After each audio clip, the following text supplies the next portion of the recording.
C'est une faille de 4 km de long qui atteint par endroits 20 mètres de large et 50 mètres de profondeur. Et pour les géologues du monde entier, sa soudaine apparition au beau milieu du Kenya est encore un mystère. Car à quelques kilomètres seulement de Nairobi, la capitale, le sol s'est dérobé à Suswa en l'espace d'une seule journée, le 18 mars dernier.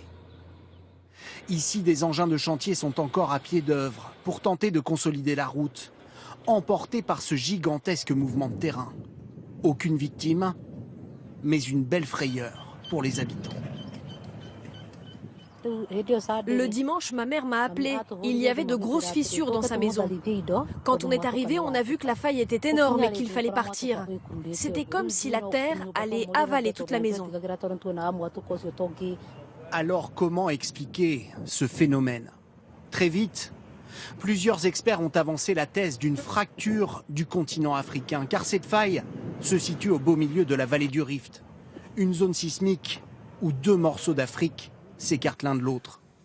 Mais pour ce spécialiste, cette hypothèse est peu probable. Une fracture comme ça, si elle était tectonique, si elle était directement reliée aux failles sous-jacentes, on s'attendrait à avoir une activité sismique anormale.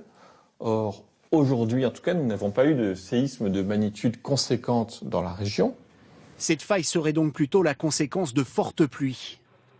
La séparation de l'Afrique aura bien lieu, mais pour les scientifiques, pas avant 50 millions d'années.